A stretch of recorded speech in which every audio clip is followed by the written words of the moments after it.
Good morning. This is day 20 of our Camino. So we are moving right along. We're leaving the town of Fromista today, and we will go to Carrion de los Condes. I have a feeling that name has something to do with condors. I don't know. There are certainly enough buzzards in the area. Maybe it has something to do with that. We have a short day. We'll do 11 miles today, and I think I might do some supply shopping. There's a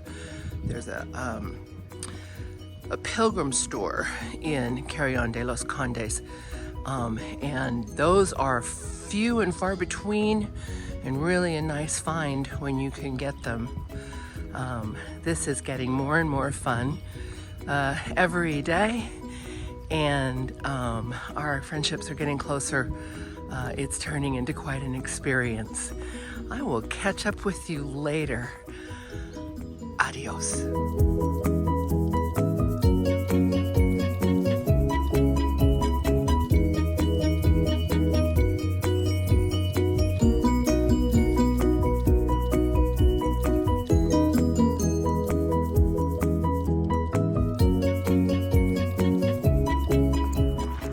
Hey, it's a little after 12 o'clock and it's story time. I will try and hold the camera as steady as possible while we walk. I'm walking along a busy road today, all day, really. And that's by choice. Stephen and I took separate paths today.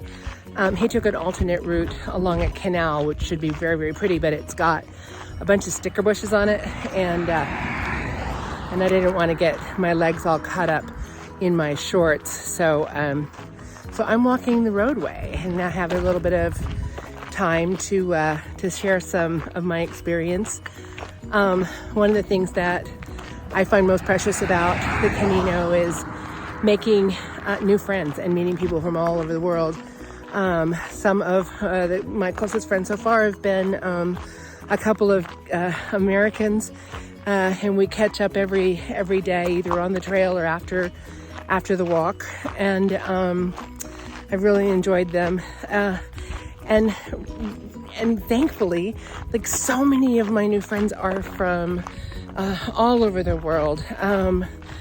Stockholm, Munich, Paris, Amsterdam, a fellow from a very small village in Switzerland. And it's been really pretty great to be able to share experiences with these guys, learn a little bit about where they live, talk about, my perceptions of what it's like in America, and swap some stories. That's really fun. Of course, every time you sit down to any meal, the first thing you talk about is your feet.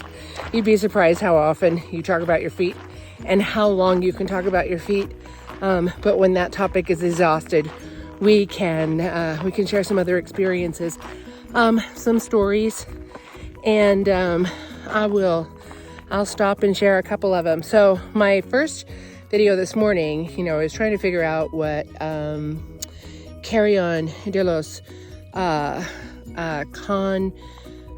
Condes was.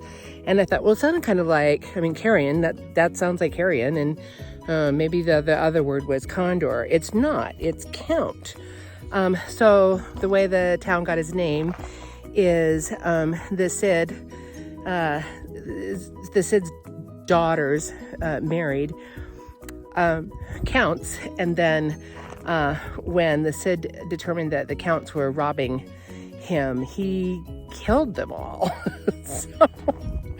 So actually, the town, when you translate the words, is the rotting flesh of dead counts. So there you go.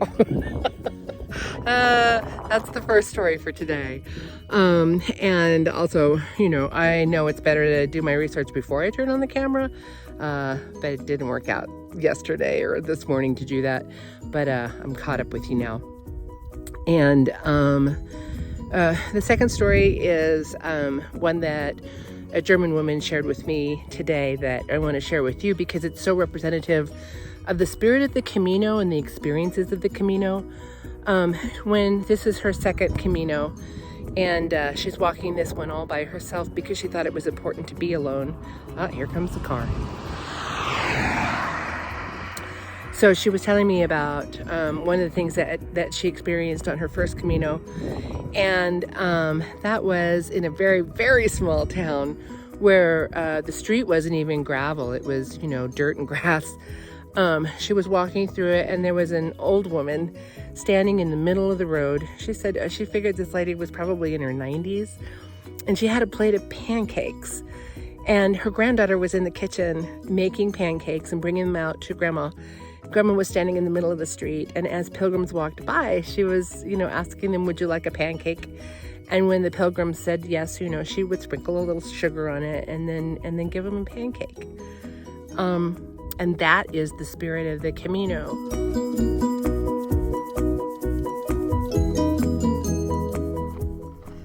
There is Carrion out in front of us, and a parade of pilgrims.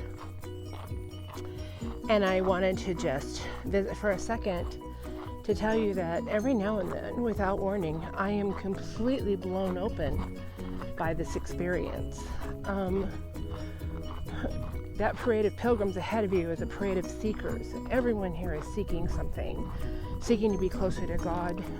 Some are seeking to find closure. They carry photographs and ashes, memories, and trying to find some peace in all of that.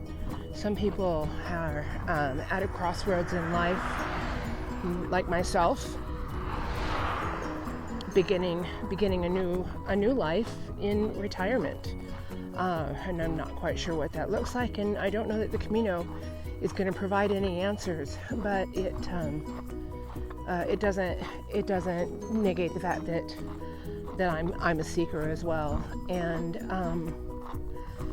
that thought that so many thousands of us are here, drawn to this one place as seekers, is the thing that makes the sight ahead